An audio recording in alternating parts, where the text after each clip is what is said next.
Ouvinte referência, muito bom dia. Hoje estamos cá em casa do Sr. Engenheiro Ngola Kabang, nacionalista angolano, membro da FNLA, e uma voz que conta as histórias e todo o trajeto político desde a assunção da nossa angolanidade e a longa luta para a independência nacional. Vamos hoje tentar compreender um bocadinho o que são os factos históricos que marcam o 15 de março, uma data tão importante, mas que fica porque infelizmente há muito pouca divulgação a respeito. Então vamos compreender todos estes fenómenos à volta desta data importante para a história de Angola. Sr. Engenheiro, muito bom dia. Muito bom dia, obrigado pelo convite. Sr. Engenheiro, assim a jeito de início de conversa, o que é que realmente significa para a verdadeira história de Angola o 15 de março? O 15 de março de 1961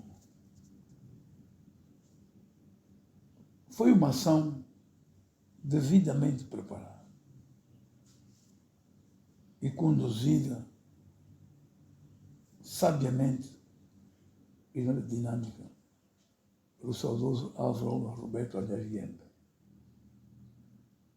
As ações do 15 de março envolveram todo o espaço geográfico de Angola.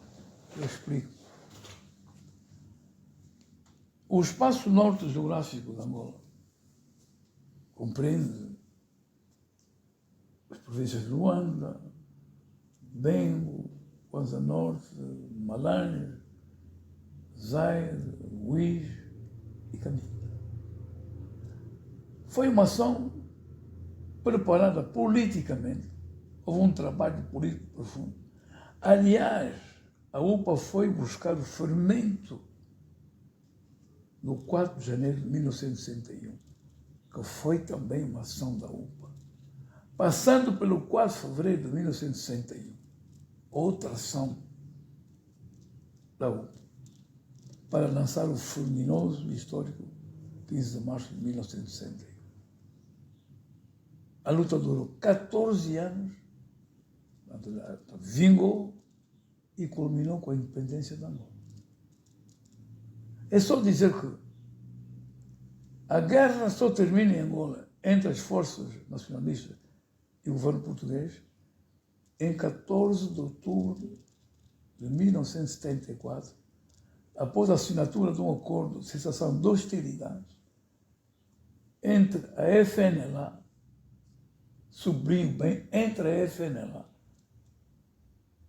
chefiada por Álvaro Roberto, e uma delegação portuguesa conduzida pelo malogrado general Fontes Pereira de Melo, que na época era chefe da Casa Militar do general Antônio Espinho, que também na época era o presidente de Portugal.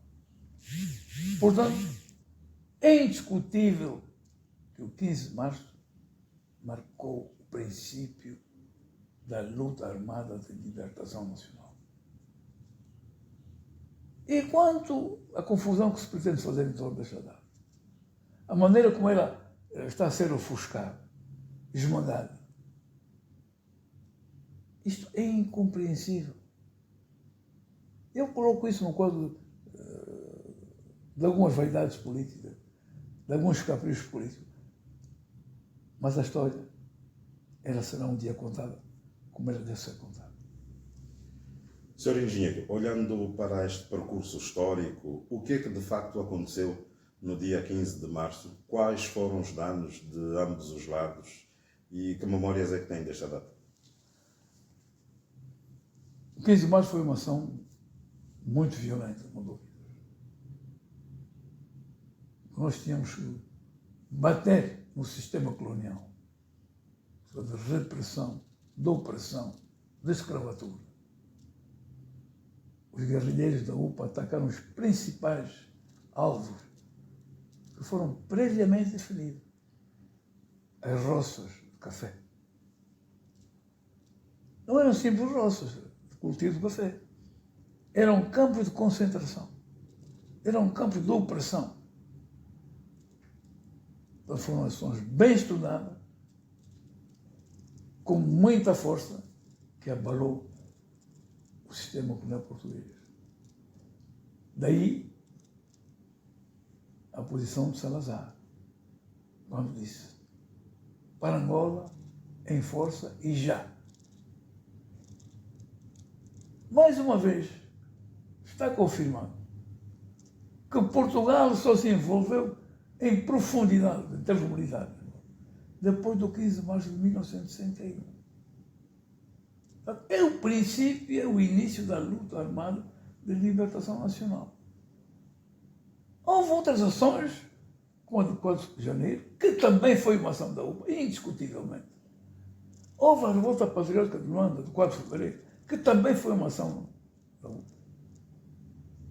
Já o disse em fevereiro, 4 de fevereiro. Quando alguém diz que o Cônego Manuel da Geneve foi o cérebro do 4 de fevereiro de 1961, o que significa cérebro?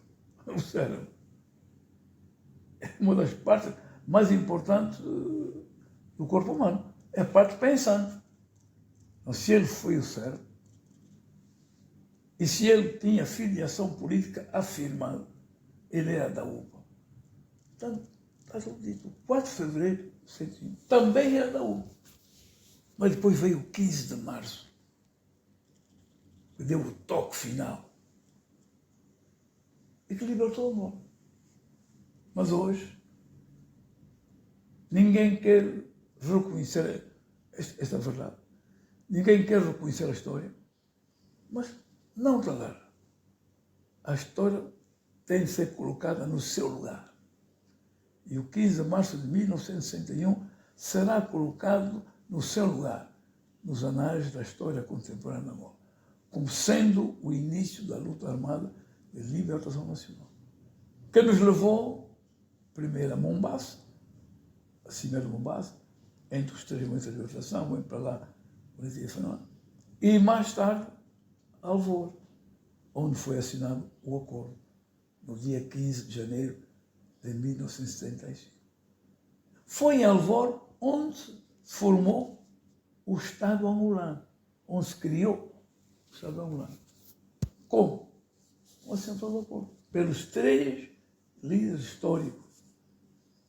Antônio Agostinho, eu sou o tipo primeiro porque ele era mais velho, Álvaro da Roberta FNLA e Jonas Malheiro Sargento da UNIT. Sem o 15 de março não haveria Alvor. Portanto, há que pensar com mais serenidade. Há que aprofundar bem as coisas. Isso tudo, pensar com respeito numa data que marcou o nosso processo libertador. Senhor Engenheiro, quais foram os danos do 15 de março? Houve danos humanos muito grandes que, de facto, chamaram pela primeira vez a atenção à imprensa internacional da brutalidade do regime em Angola, mas também de certeza que houve danos do lado dos nacionalistas angolanos. Tem memória mais ou menos de que números estamos a falar, principalmente em termos de mortes do lado colonial, depois daquela grande revolta contra aquela brutalidade do regime que imperava durante 500 anos em Angola? Bem, agora não posso citar com precisão os números. Milhares de mortes. A reação portuguesa foi brutal, tão brutal, que arrasaram aldeias inteiras. Os bombardeamentos, mas de nada valeu. A UPA aguentou a luta durante um ano até a formação da FNLA em 27 de março de 1962. E a luta prosseguiu, com bem vigor, com bem determinação. Salazar não conseguiu quebrar a determinação dos angolanos. E os resultados estão aí. Vencemos. Arrancamos a nossa independência em Alvor.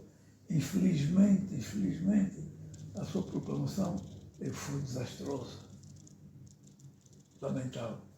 Mas isso já fica por passar. O importante é que Angola está independente graças ao 15 de março de 1961. Repito, houve o 4 de janeiro em Malange, baixa de passagem. Houve a revolta portuguesa de Cailuã do 4 de fevereiro. Mas foi o 15 de março. Foi o 15 de março que arrancou a independência. E ela está aí. Angola está independente. Senhor Engenheiro, qual foi o papel do pai da independência, Olden Roberto, para culminar nesta força contra o regime colonial, uma posição de força do 15 de março? Olden Roberto foi o homem que, a partir de 1958, começou logo a pensar numa ação mais organizada para libertar Angola.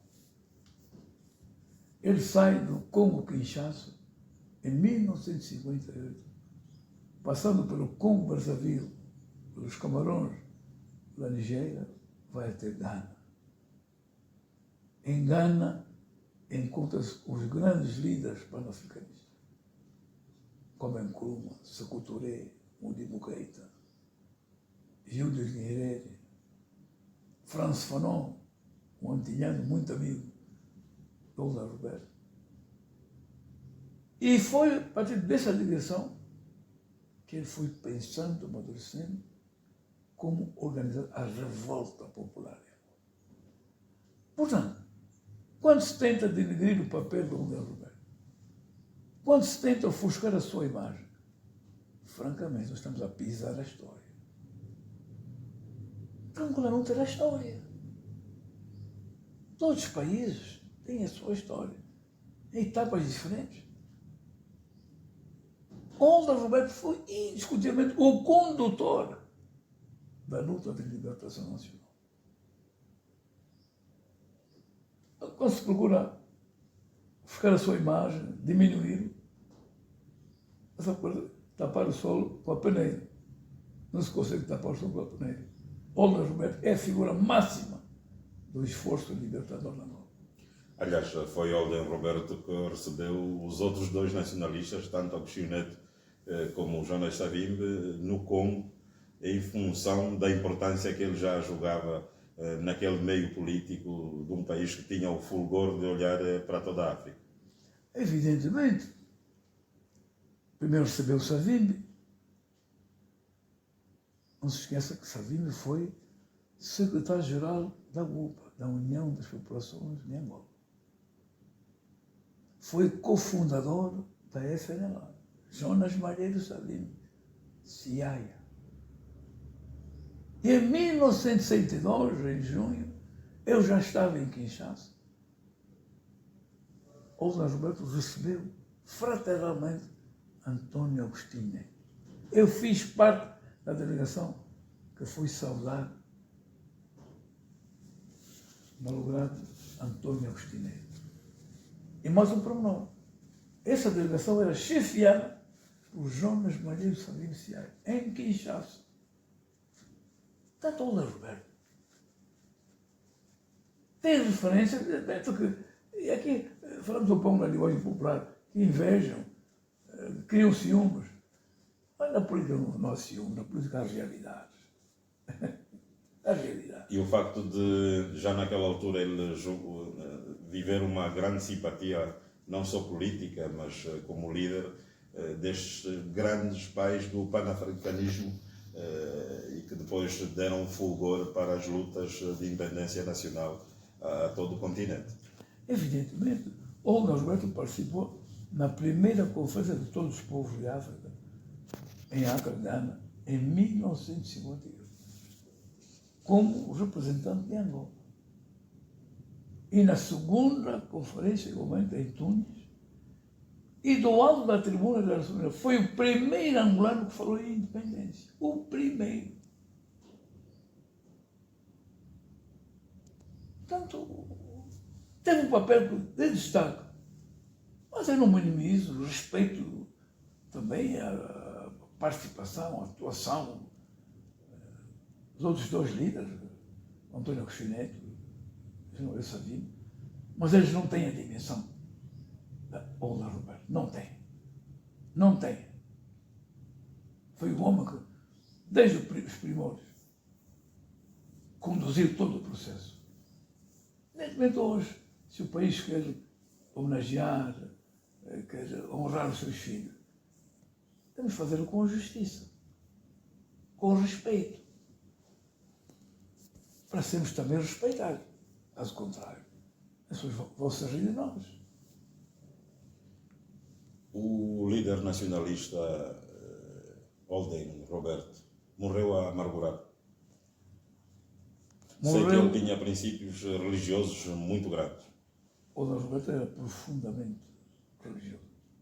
Era um cristão, era um homem que acreditava no Criador.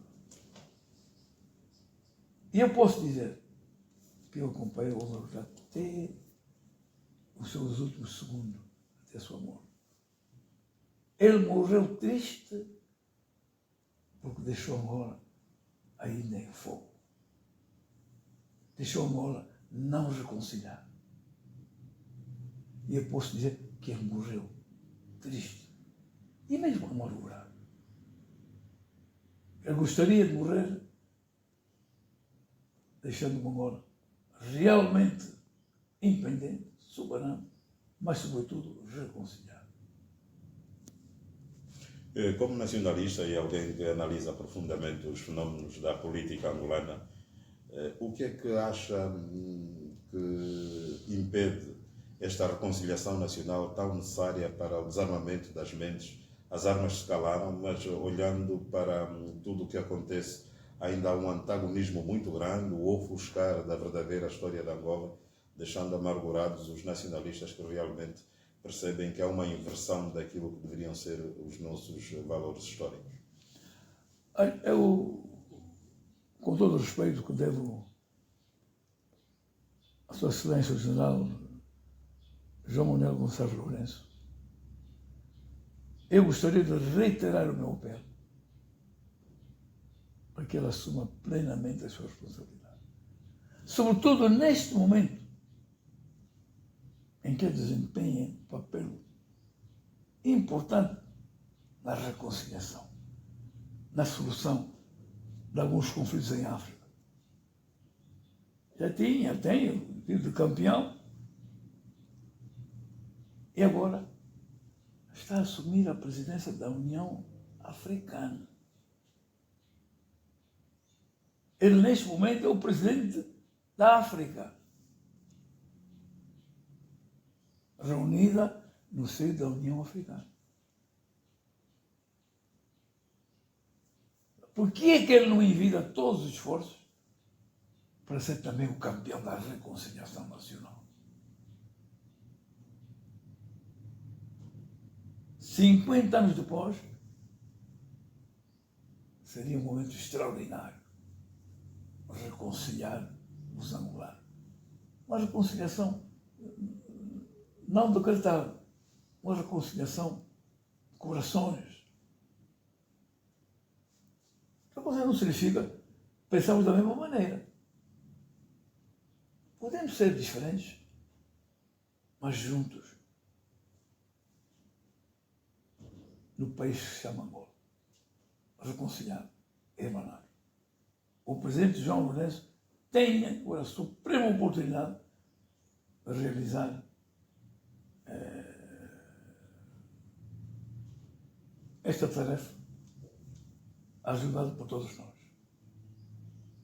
Que ele tome a iniciativa. Ele, neste momento, tem um mandato do magistrado de Angola. Deve aproximar os angolanos para que a nossa Angola tenha mais estabilidade, para que hajam condições socioeconômicas para todos os angolanos. Mas, repito, Angola necessita de reconciliação. Não no papel, mas nas ações, no dia a dia. E o presidente João Lourenço deve ser o piloto dessa reconciliação. Qual é o seu sentimento e que comentário é que faz à volta desta polémica que se instalou o facto dos dois pais da independência nacional, numa altura em que este ano, a 11 de novembro, vamos celebrar 50 anos de independência nacional, não virem a serem condecorados. Portanto, Olden Roberto e Jonas Savimbi não serão condecorados nestes 50 anos de independência nacional. Como nacionalista, como parte daqueles que libertaram a mão, estou muito triste. Foi uma atitude muito, muito, muito, muito triste. Mas ainda tem. Devemos nos concentrar e saber, todos nós, o que é que nós queremos realmente. 50 anos depois. Queremos continuar desafios, distantes uns dos outros? Eu acho que não. Então, há que corrigir o erro que foi cometido. Foi um erro. Foi uma atitude que ninguém compreendeu. Ninguém. E o próprio imperador não pode explicar essa atitude. É uma atitude que vai contra a reconciliação nacional. Não fala-se em reconciliação nacional quando o homem de grande destaque, o grande libertador, é discriminado. Temos que pensar 3 vezes. O que é que nós queremos realmente? Uma Angola estabilizada? Uma Angola reconciliada? Então penso que as instâncias dirigentes do MPLA devem corrigir o erro que foi cometido.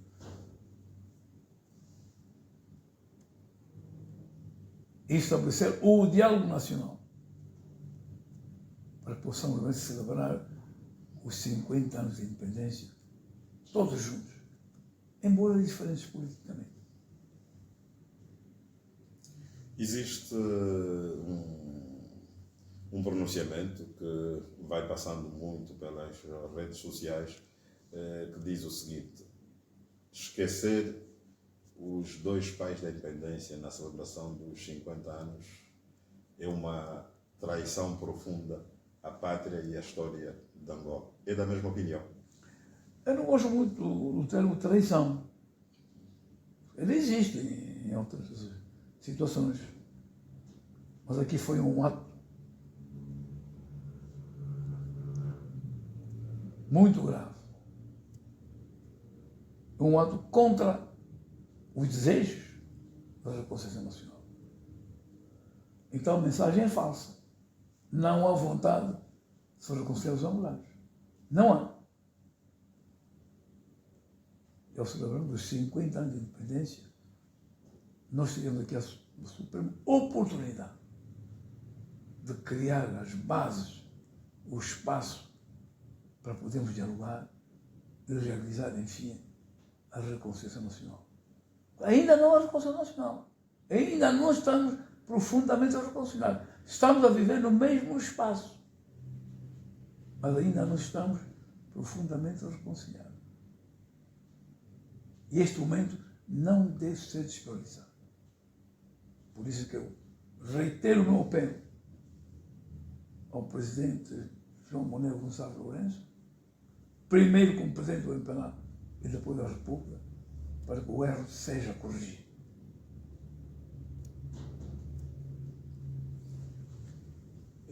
Nós sabemos, como a imprensa que andou um pouco por várias províncias de Angola,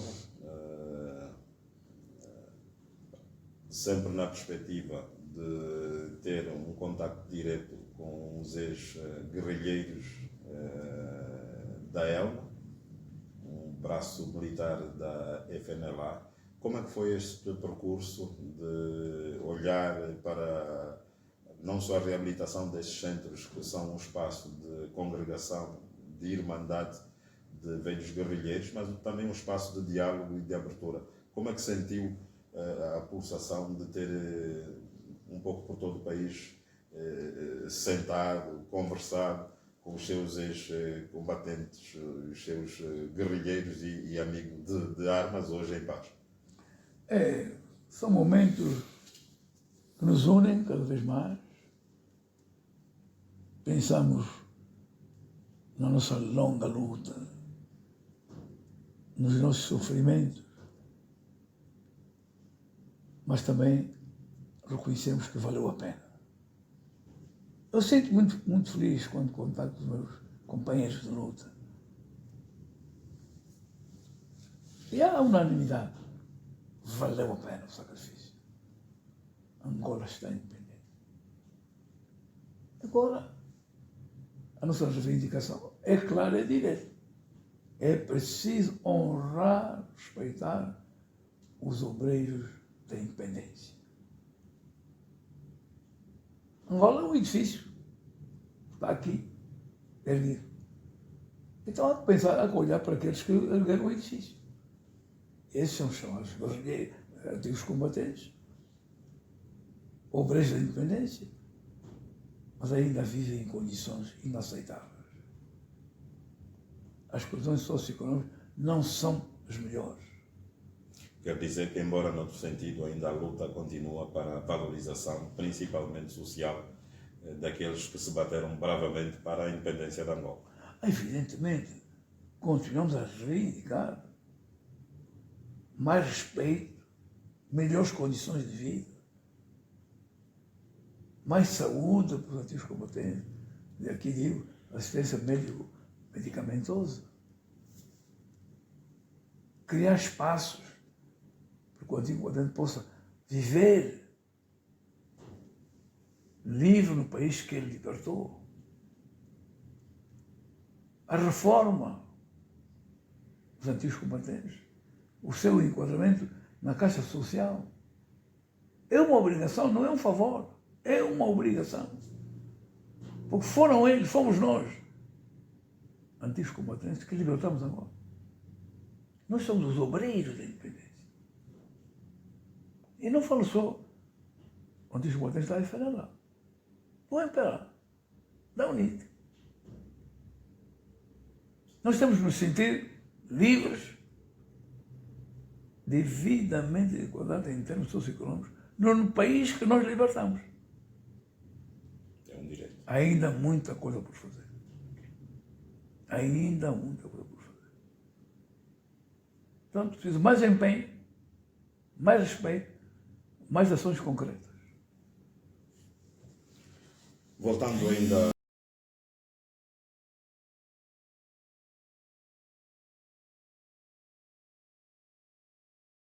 que comentário faz à volta de situações que vão acontecendo, de quase esquecimento da história? Há um propósito político ou as vaidades continuam a imperar na mente das pessoas, a quererem levar para si todo o heroísmo que levou finalmente à independência do país? Olha, acabo de pronunciar uma palavra extraordinária. E é exatamente isso. Há um propósito político claro e inequívoco: atropelar a história. Mas eu quero lembrar aos meus compatriotas, de todos os quadrantes, que a história não se atropela, não se pinta, não se embeleza. A história é a história. Ela está aí. Pode tardar, mas ela será revelada. Eu reitero, afirmando que o 15 de março de 1961 marca o início da luta armada de libertação nacional. Isso é indiscutível. E ele é que trouxe a independência a Angola. Então, quem quiser ofuscar essa data, esmagá-la, não vai conseguir. Porque a história continuará a falar, continuará a gritar. Morrem alguns, mas deixam marcas, deixam registros. Então, o apelo que eu faço: deixemos de malabarismo político, de vaidades desnecessárias. Reconheçamos todos que houve um princípio da luta armada da libertação nacional, que é indiscutivelmente o 15 de março de 1961. Estamos a 24 horas de celebração de mais um aniversário. 64 anos depois. É tempo. É tempo de se colocar o 15 de março, repito, no seu verdadeiro lugar, na sua página verdadeira, no grande livro da história que compreende a mão.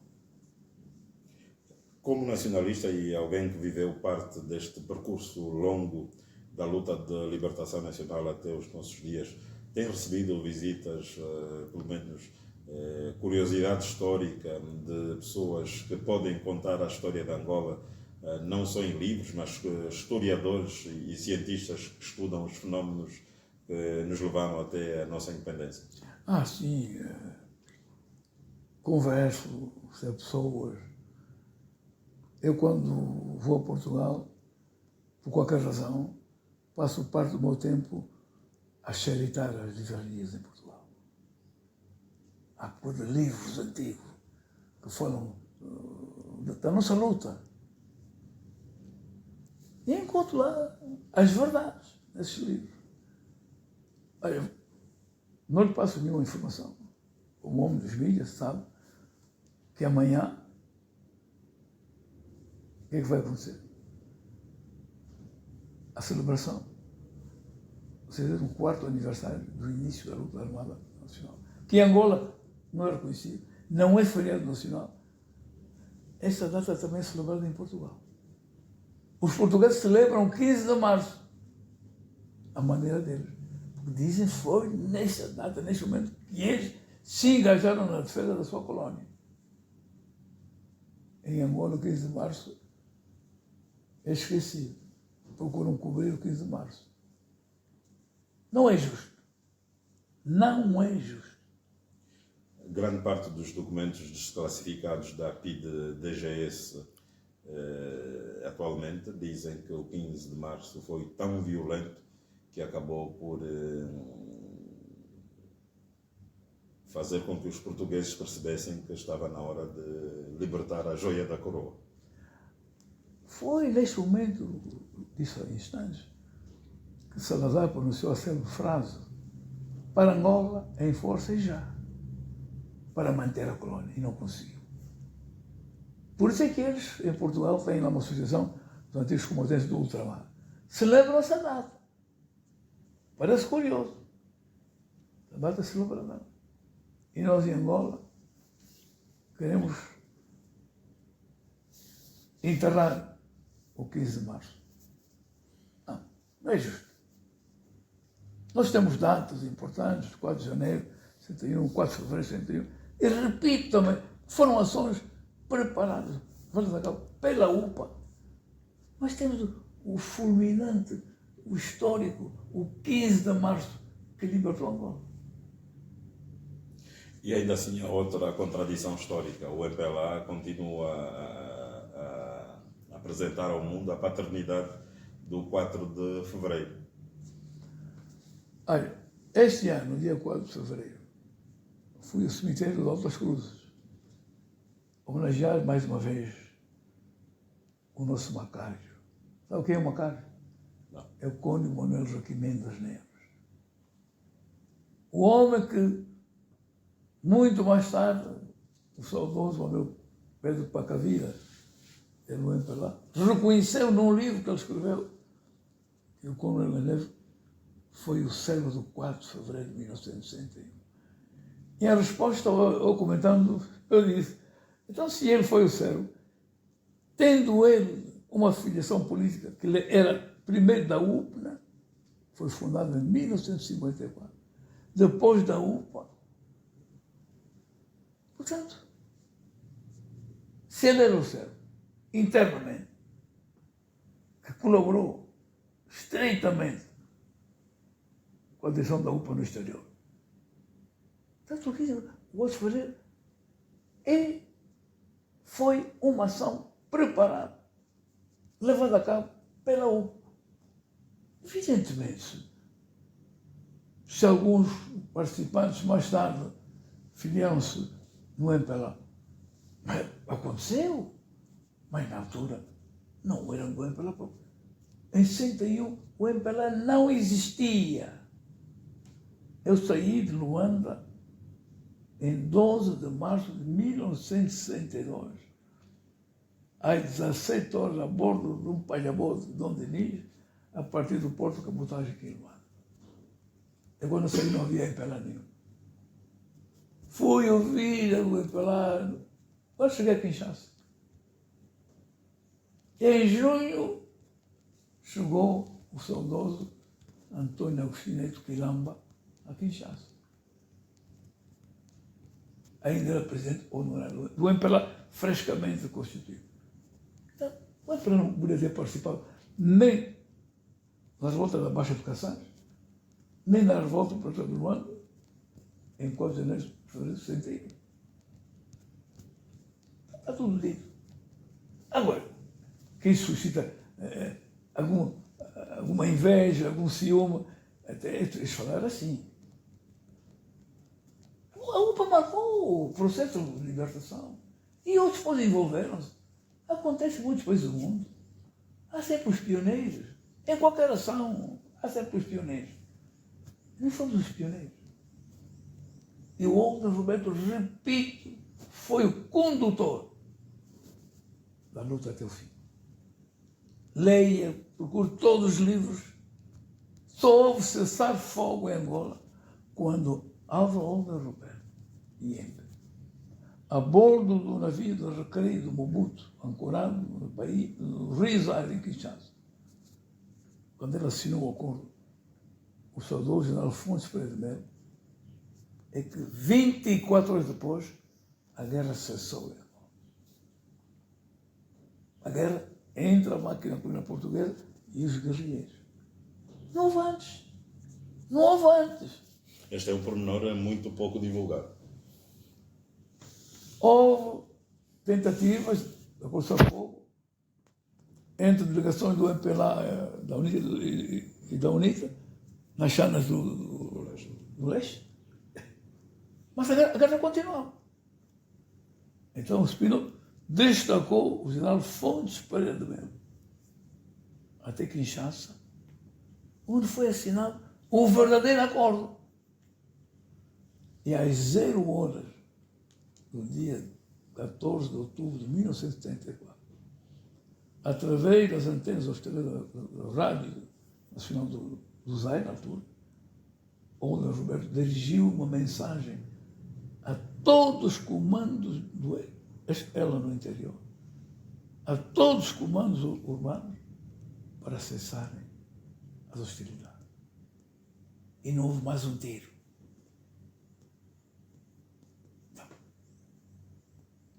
Está aí. Mais do que as palavras, estão aí os acordos escritos. Há livros. Uns tentaram, foram escondidos, mas estão a reaparecer. É quando vou a Portugal, vou revelar, não é segredo nenhum. Vou xeritar aquelas livrarias antigas, que tenho pela internet os endereços, e lá vou encontrar livros antigos sobre Angola. Um rico manancial sobre a história de Angola. Fui agora, assim, encontrei um livro sobre Paulo Dias de Novaes, o fundador de Luanda, sobre Diogo Cão, sobre o reino do Ndom, da Matamba, e o reino do Congo. Livros velhos. E encontrei um livro preciosíssimo para qualquer africano. A Conferência de Berlim. Está recordado essa conferência? Sim, sim. A conferência que ditou as Ou fronteiras a e a divisão da partilha África. do bolo africano. Mas já um livro cansado. Um preço, cuidado. Dá para fazer 3 vezes. A história é cara. Oh, querido, história é cara. Mas consegui. E tenho esse livro, eu queria algumas precisões sobre o Paulo Dias de Novaes. E graças ao meu bom Jesus, tenho. Também queria algumas precisões sobre o famoso Diogo Cão. Também tenho aí. Isso foram sobre outra libertação. Também há um monte de livros a dizerem a verdade. Ele falava uma coisa. Há um princípio no livro da história de depende do setor, da matéria. 30 anos depois, os arquivos são descelados, como se diz. Desclassificados. Classificados. Depois, 50 anos depois, agora tudo veio à tona.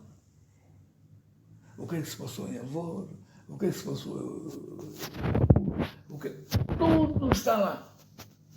Aqueles pormenores todos, Rosa Coutinho, todos aqueles detalhes. Agora acabou. Quem quiser poder mentir, ficará sentado, como diz aquele provérbio em que Congo, vou na vioca, vou ler, mente e passa. Se dormir na aldeia, serás apanhado. Portanto, sublinho, sem nenhum rancor, sem nenhum ódio, o 15 de março de 1961 é o início da luta armada de libertação nacional. Deve ser reconhecido como feriado nacional e respeitado e celebrado. Voltemos um bocadinho atrás, na altura em que foi homenagear o Cônego Manuel das Neves, depois a delegação oficial da FNLA também acabou por ir ao mesmo local, o que terá causado algumas incompreensões e algumas trocas, digamos, de farpas. A situação de lá para cá ficou resolvida porque nós, os jornalistas e os militantes da FNLA, de certeza também, conseguimos ver uma certa animosidade entre si e o presidente do partido, sendo uma figura histórica e com bases muito sólidas, conhecidíssimo em todo o país. Há alguma querela entre si e o presidente Nimi Simbi ou foram apenas algumas situações pontuais em que estiveram por algum tempo em lados opostos? Não, aquilo foi um equívoco, muito mais da parte do jovem presidente da FNLA. Ele teve que fazer compreender que eu sou uma figura histórica, não só da FNLA, mas também do país. Portanto, eu estive lá como militante histórico da UPA-FNLA e antigo combatente do Peroral, a homenagear um companheiro, uma figura de grande estado. E melhor do que ninguém, FNLA, eu corro-me condições para fazer atos semelhantes. Portanto, senti-se um bocadinho ofuscado, mas isso está ultrapassado. Fico compreender que ele tem o seu lugar e eu tenho o meu lugar. Eu sou militante histórico da UPA-FNLA. Não ofusco ninguém, não luto para nenhum cadeirão, estou à vontade, dou a minha contribuição, luto pela minha FNLA enquanto tiver força, enquanto tiver energia. Isso em termos históricos. Eu luto para repor a verdade. Faço isso com muito amor, com muita determinação. E ninguém se deve sentir ofuscado. Antes, pelo contrário, ele devia se sentir feliz. Porque o mais velho Maracapão fez o seu trabalho. Sr. Engenheiro, o facto de ser cristão também ajuda a não entrar em conflitos e a ter sempre um lado, olhar de forma paternalista para muitos problemas, porque vejo em si sempre um tom reconciliador e nunca acusatório. Isso é fruto não só da sua educação e valores humanos, mas também da sua religiosidade e aproximação com o divino. É um pouco de tudo isso. Primeiro, como cristão, devemos saber que também somos pecadores. Quando nos dirigimos ao nosso Deus, todos os dias, a primeira coisa é pedir perdão pelos nossos pecados, pelas nossas falhas. Então, mas devemos saber perdoar os outros. No tocante ao país, a minha mensagem é clara. É chegado o momento de estarmos juntos em Angola, na nossa Angola, sendo diferentes politicamente.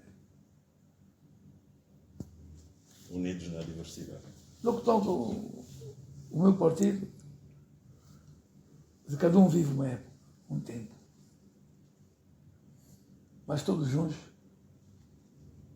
temos que fazer da Angola, da FNLA, um partido mais forte Cada um tem o seu espaço de atuação. O militante histórico da Bolsa não, Angola Cabão, tem o seu espaço. Está aí, ela do partido. Ela está aí, ela que trabalha para merecer o apoio dos militantes. E eu faço a minha parte, apoiando o meu partido com todas as minhas energias. Passando por cima de algumas críticas. É normal, ninguém é perfeito. Quem é que não comete erros? Todos nós. Mas o importante é o objetivo. No que toca a Angola, fazer de Angola um país grande, próspero para todos nós. Enquanto ao partido, fazer do partido um partido forte, presente, e que tenha pernas para andar nesta Angola moderna. Nós ouvimos várias sensibilidades políticas e não só, e acabamos por perceber que começa a se instalar no seio dos cidadãos um receio premente do que poderá acontecer em 2027. Muito fruto pela carestia de vida e o facto de sentir-se que os cidadãos parece que começam a pensar fortemente numa alternância política. Acredita que teremos um processo pacífico em 2027 ou o facto de estarmos a viver situações muito complexas, principalmente ligadas às dificuldades socioeconómicas, poderemos ter algumas convulsões sociais?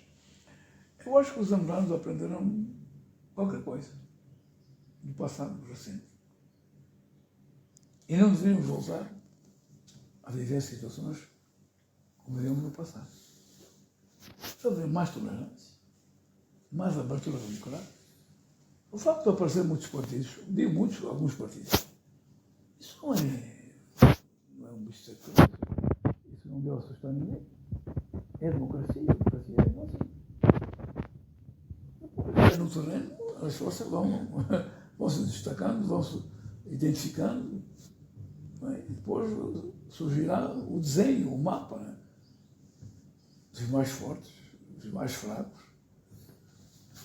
mas deve haver mais tolerância, mais democracia, mais diálogo e, sobretudo, eliminar as práticas do passado que só prejudicaram o povo. Deixando os discursos incendiários. Falassem em programa. Dizer, eu, em 2027, farei melhor que o MPLA, melhor que a UNITA. Isso é um discurso, programa. Olha, não discurso incendiário. Reabrir feridas. Algumas cheirosas. Não deve ser esse o comportamento dos angolanos. Criar um quadro novo. Os que estão no poder, os que têm o poder, têm a obrigação de criar condições para que haja um espaço democrático de debate. Eles têm de dar o exemplo de tolerância. E os que estão na oposição, os que estão na pública, à espera da sua vez, também devem ter um comportamento cívico digno. A oposição já começou a reagir. O antigo presidente do Conselho Nacional Eleitoral foi reconduzido ao cargo e sabemos que as últimas eleições, apesar de terem corrido na normalidade, houve muitas suspensões à volta do resultado eleitoral. Como está composto o atual figurino da Comissão Nacional Eleitoral? Acredita na justiça dos resultados ou também tem algum ceticismo quanto à lisura dos processos eleitorais no país? Ele que o permita chamar de maneira muito carinhosa, Manico. O Manico não fará melhor. Teve um mau desempenho nas eleições de 2022. Eu fiquei triste ao saber que ele tinha passado lá no tal. Fiquei muito triste. Não nos vai ajudar. Não vai ajudar o próximo pleito eleitoral. Porque ele está cheio de vida. Há outros quadros. Insistir no Manico é insistir na confusão.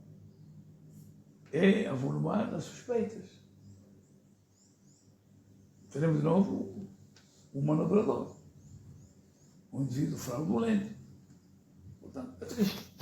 Acredita que a Comissão Nacional Eleitoral deveria ser composta por elementos que tenham uma vida pública às claras e que não tenham nenhuma pendência política ao ponto de subverter o verdadeiro resultado? Eu acho que sim. Uma comissão eleitoral independente, isenta, composta por homens íntegros, bons patriotas, bons servidores do país, e não malabaristas. O maníaco é um malabarista. Ele não vai ajudar. Não vai conduzir bem o processo eleitoral. Defende que a Comissão Eleitoral, no figurino atual, haverão sempre suspensões à volta dos resultados obtidos nessas comissões. Aliás, já tivemos recentemente uma posição que a UNITA defendia mais um comissário, já que terá mudado, com essas últimas eleições, mudou a composição fruto dos números que os dois principais partidos alcançaram. Eu acho que nós devemos compreender que eleições não devem significar, no fim, confusão, ou não devem provocar tumultos, mas devem proclamar vencedores democraticamente. E, para evitar tudo isso, devemos preparar bem nossas eleições, com homens íntegros na condução de todo o processo. E aqui eu tenho que dizer, o maníaco não está no seu lugar. Não está no seu lugar. Então nós temos que ver isso com muito cuidado. 50 anos depois, o que é que nós queremos fazer de Angola? Um caldeirão? Um braseiro? Não. Um país de paz, um país de estabilidade, um país de segurança, um país de diálogo e um país de progresso. Com eleições organizadas democraticamente. Que vençam melhor. Porque convencer as populações a fazer um bom programa socioeconómico, sociopolítico. Mas nós não queremos processos que nos levem depois a tumultos, a derramamento de sangue. Se ninguém deve aceitar, eu não aceito isso. Eu já derramei sangue suficiente e bastante, acabou. Agora quero viver em paz. O tempo que não falta para vivemos em paz num país. Estando no poder ou não, a viver em paz. Cidadão que vive num país com estabilidade, onde há diálogo, onde há justiça e onde há liberdade fundamentalmente. E voltamos também vamos para um assunto que marcou a SADC e os países africanos. Vamos falar um bocadinho do que aconteceu depois da divulgação do resultado das eleições em Moçambique. O país viveu momentos muito conturbados, fala-se em muitas mortes. Acredita que o facto de se realizarem eleições, principalmente a forma como os partidos fundadores da independência de países como Angola, neste figurino onde os principais intervenientes são originários destes partidos, trazem situações tão complexas como aquelas que assistimos em Moçambique? Foi muito triste. Um balanço pesado. Os números foram falsificados.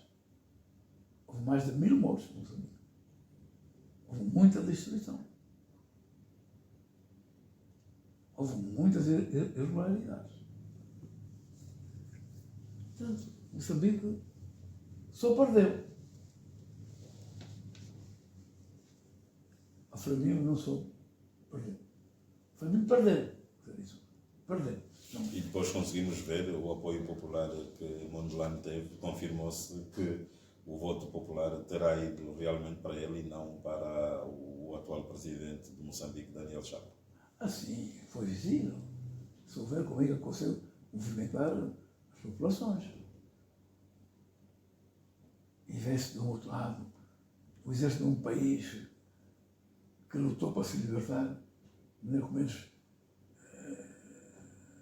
metralhar. Que é mesmo metralhar as populações. E não é tirar e metralhar as populações. Uma vergonha. Uma vergonha. Saber que só perdeu. E vai ter grande dificuldade para se levantar. Grande dificuldade. Os africanos deviam pensar 20 vezes. O poder é para se exercer num quadro democrático, com um tempo determinado. Mas não num tempo indeterminado. A reduzir o país à miséria, à fome. Sabia que estava desorganizado. Não se levantam tão cedo. Você é de um país rico. Portanto, sabia que não é o exemplo. Não deve ser o exemplo. Já há vários desastres em África. Moçambique é mais um. Foi muito triste. Foi um balanço pesado. Pesadíssimo. Vidas humanas e económicas. Por exemplo, aquele culpado, as pessoas que queimaram fábricas, que queimaram lojas, é fácil dizer que aquele culpado. Ele não governa. Ele protestou. Agora teve uma reação brutal. Desmedida. É mais um exemplo triste. Olhando para a nossa realidade, a situação económica e social dos angolanos vai se deteriorando, causando uma grande indignação pelo facto de muitas das vezes as políticas públicas não serem visíveis tanto aos olhos como a vida dos próprios cidadãos. Que comentário faz com a situação hoje que os angolanos estão a viver, de muitas dificuldades, inclusive até os funcionários públicos acabam por ter dificuldades para se alimentar? O governo deve ter, a expressão é minha, olhos de ver e ouvidos de ouvir realmente. A situação não está boa. Há muita fome e, eu posso dizer, muita miséria em muitas partes. E Angola é um país rico, com os recursos fabulosos. Então, sabe que as políticas, elas não são boas. Só ver como é que a Angola está a combater agora o surto de cola. De maneira rudimentar, de maneira atabalhoada. Não atacam as fontes principais. As causas. A cola tem uma causa. Saneamento básico. Saneamento básico, fundamentalmente. E não são os discursos. Mais ação. Mais investimento. Portanto, mudar as políticas. Pensar mais na vida das pessoas. Pensar mais no povo. Saúde, habitação.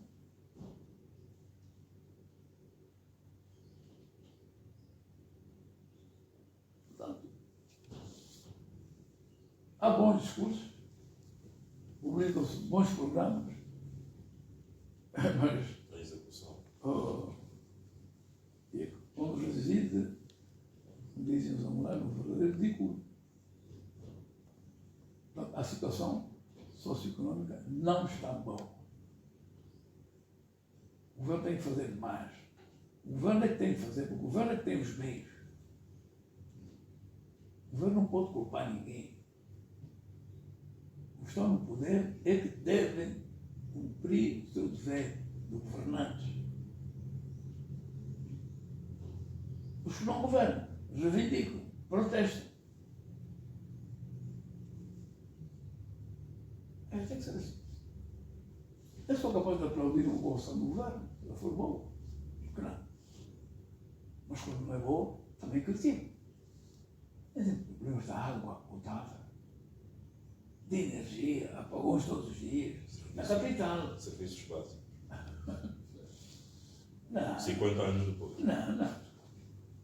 Me desculpem lá os irmãos do MPLA, quer dizer, do governo, mas a situação não está boa.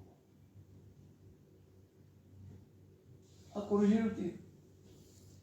Bom, nós estamos mesmo quase no final desta nossa conversa.